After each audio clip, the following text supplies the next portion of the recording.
Selamat pagi Ibu Friska, perkenalkan kami dari kelompok 9 dengan perusahaan Spotify. Spotify adalah perusahaan teknologi asal Swedia yang berfokus pada layanan streaming audio, di mana Spotify ini menjadi platform streaming musik digital terbesar di dunia. Di mana dalam tinjauan literatur ini akan terbagi menjadi 3 poin, yaitu yang pertama adalah pendahuluan, membahas gambaran tentang AI menjadi bagian penting dalam mendukung CRM yang diterapkan oleh Spotify untuk meningkatkan loyalitas pelanggan mereka. Yang kedua adalah CRM dan peran AI dalam Spotify, di mana Spotify dalam menganalisis data besar kebiasaan pelanggan mereka menggunakan bantuan AI. Yang ketiga adalah teknologi AI yang digunakan Spotify dalam CRM, di mana mereka menggunakan natural language processing untuk membantu Spotify memilih playlist dan rekomendasi lagu. Selain itu juga menggunakan sentimen analisis untuk memahami opini pelanggan mereka. Berikutnya yaitu strategi. Spotify telah mengintegrasi Customer Relationship Management atau CRM yang berbasis AI untuk meningkatkan pengalaman pengguna melalui berbagai fitur personalisasi dan manajemen data.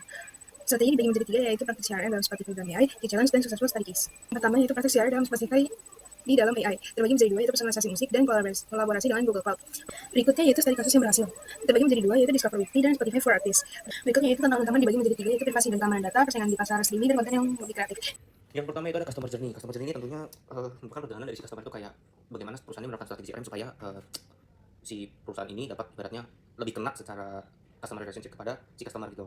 Jadi kayak lebih mengikat gitu. Nah, yang pertama itu adanya yaitu akuisisi. Lalu di customer journey yang kedua adanya keterlibatan dan user experience. Ketiga itu adalah retensi pelanggan. Retensi pelanggan ini maksudnya gini, jadi kayak si customer ini kayak sudah ngerasain manfaatnya dari Spotify gitu. Jadi kayak dia tuh main yang menggunakan terus-menerus atau kayak menggunakan kembali Spotify gitu. Jadi kayak untuk long termnya gitu. Nah, selanjutnya ada evaluasi dari strategi yang diterapkan oleh si Spotify. Nah, pertama begini, strateginya tuh tentunya ada kelebihan dan kelemahan dari si strateginya. Yang pertama itu kelebihan atau kekuatannya dulu. Yang pertama itu personalisasi lagu atau konten. Nah, seperti yang saya sudah jelaskan sebelumnya, Spotify ini kayak lagunya kan bisa kita streaming sesuka hati, bisa kita buat playlist sesuka hati, terus kita mau suka lagu apa, mau lagu Indonesia, Barat. Nah, ya akhirnya Spotify kasih kebebasan, silakan kamu edit playlistmu seberapa yang kamu suka suka dengar seberapa lama, terserah kamu. Nah, tentunya sebuah value dong gitu. Lalu selanjutnya ya itu tentunya dari kelebihan yang telah saya jelaskan, adanya kelemahan dari strategi ini. Contohnya pertama itu rentannya pengumpulan data pengguna. Nah, kita kalau login ke Spotify itu kan ada kayak beberapa proses verifikasi, terus kayak by email, ada apa. Nah, tentunya kan ya otomatis pasti ngumpul data dong, nggak mungkin nggak gitu. Nah, pengumpulan data ini kan jadi survei juga di sebuah sana untuk tujuannya baik sebenarnya, untuk ya supaya kita bisa lebih personalisasi, cuma harus mungkin diwaspadai juga dalam hal ini kejahatan cyber. Kita nggak bisa tebak di zaman sekarang, dan tentunya kejahatan cyber itu seperti hacking dan lainnya kayak lebih merajalela.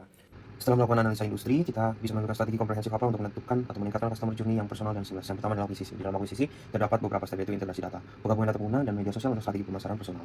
Yang kedua adalah model AI, menggunakan machine learning untuk rekomendasi dan iklan yang tepat sasaran kepada penggunanya. Yang ketiga adalah pengujian pilot, menguji strategi pemasaran dengan kelompok pengguna sebelum peluncuran yang lebih luas. Adalah keterlibatan dan retensi. Di dalamnya mencakup yang pertama adalah pengalaman pengguna, melatih model NLP untuk pencarian lagu dan personalisasi playlist sangat penting untuk melakukan segmentasi pelanggan yang digunakan atau berguna untuk merekomendasikan konten premium dan program loyalitas. Yang ketiga adalah implementasi bertahap, meluncurkan fitur baru secara bertahap sambil memantau kinerja dan umpan balik dari program atau fitur sebelumnya.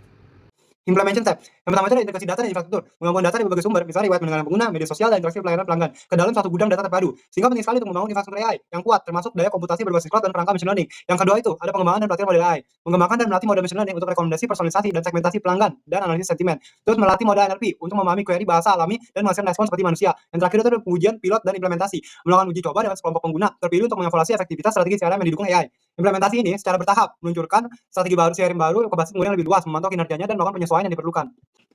Potensial challenge. Yang pertama, itu ada privasi data. Penting banget untuk menjaga kerahasiaan data pengguna dan mematuhi regulasi privasi yang berlaku. Yang kedua itu ada kualitas data. Untuk melatih model AI, diperlukan data yang memiliki kualitas tinggi dan juga akurat. Yang ketiga, biaya. Pengembangan, implementasi, dan pemeliharaan infrastruktur AI ini tuh memakan biaya yang sangat banyak dan harus dipertimbangkan. Bagaimana teknologi AI dapat meningkatkan customer interaction, data analysis, dan decision making proses. AI ini telah mengubah cara kita berbisnis. Dengan kemampuannya menganalisis data dalam jumlah besar dan belajar dari pola yang ada, AI mampu memberikan wawasan yang mendalam tentang pelanggan. Hal ini memungkinkan bisnis untuk memberikan layanan yang lebih personal, memprediksi tren pasar, dan membuat keputusan yang lebih baik. Bayangkan, AI ini seorang asisten cerdas yang selalu siap membantu. Dia menganalisis jutaan data pendengar musik Spotify untuk menyesuaikan lagu apa yang paling sering diputar, sehingga Spotify dapat menyesuaikan lagu yang sesuai dengan preferensi pelanggannya. Selanjutnya ada analisis. Di masa yang akan mendatang, Spotify akan menghadapi tantangan yang semakin ketat, yang terdiri dari 4 macam. Antara lain yang pertama ada persaingan ketat, yang dimana Spotify harus bersaing dengan banyak platform streaming lain seperti Apple Music, Amazon Music, dan YouTube Music. Lalu yang kedua ada perubahan perilaku pelanggan, yang dimana perilaku konsumen yang terus berubah, menuntut Spotify untuk terus berinovasi agar tetap relevan dengan preferensi pengguna. Lalu yang ketiga ada monetisasi konten.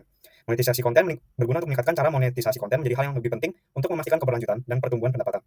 Yang keempat ada regulasi dan hak cipta, yang dimana peraturan yang ketat mengenai hak cipta dan regulasi streaming musik dapat mempengaruhi cara Spotify untuk menjalankan bisnisnya. Lalu selanjutnya ada strategi untuk menghadapi tantangan. Untuk menghadapi tantangan ini, Spotify pun juga dapat memanfaatkan strategi CRM yang didukung oleh teknologi AI untuk menciptakan pengalaman yang lebih baik bagi pengguna. Seperti contohnya personalisasi konten yang menggunakan AI untuk memberikan rekomendasi yang lebih akurat dan relevan bagi setiap pengguna. Dan juga meningkatkan kepuasan dan loyalitas. Lalu ada layanan pelanggan yang cepat dan efisien. AI pun juga dapat mempercepat respons layanan pelanggan, memberikan solusi yang lebih cepat dan juga tepat.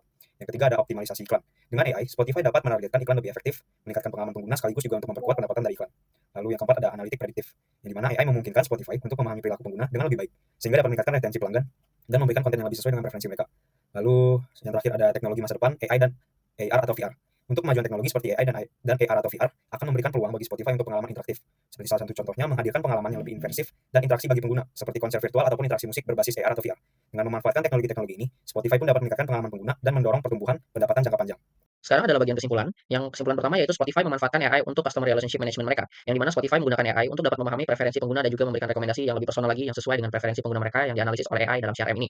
Dan poin yang kedua yaitu merupakan fitur seperti Discover Weekly dan Spotify Wrap yang setiap tahun dirilis yang bisa meningkatkan loyalitas pengguna. Yang dimana fitur ini dapat membantu pengguna untuk dapat tetap terhubung dan juga dengan Spotify dan dapat meningkatkan waktu penggunaan dari para pengguna Spotify juga. Dan poin yang ketiga yang menjadi kesimpulan yaitu merupakan kolaborasi Spotify dengan Google Cloud dan juga Spotify for Artists yang dapat mendukung kreator, yang dimana Spotify bekerja sama dengan Google Cloud untuk memproses data besar dan mendukung kreator dengan data analitik yang mereka sediakan. Dan poin yang keempat, tantangan seperti privacy, kompetisi, dan keterbatasan algoritma yang tentunya tetap harus diatasi oleh Spotify, yang dimana privacy data, persaingan ketat, dan juga keterbatasan AI harus dapat ditangani oleh Spotify supaya Spotify dapat tetap relevan di pasar dan juga di mata para penggunanya. Rekomendasi yang kami berikan adalah tingkat penggunaan AI dan personalisasi data yang bisa dapat digunakan lebih canggih oleh Spotify, yang dimana Spotify dapat terus meningkatkan fitur berbasis AI untuk pengalaman yang lebih relevan dan juga memuaskan pengguna atau pelanggan mereka itu. Dan poin yang kedua yaitu menjaga transparansi dan juga privacy data, yang dimana Spotify juga dapat memastikan data pengguna dapat dikelola dengan baik, aman, dan transparan untuk membangun kepercayaan konsumen juga agar bisa menarik hubungan yang lebih baik dengan konsumen.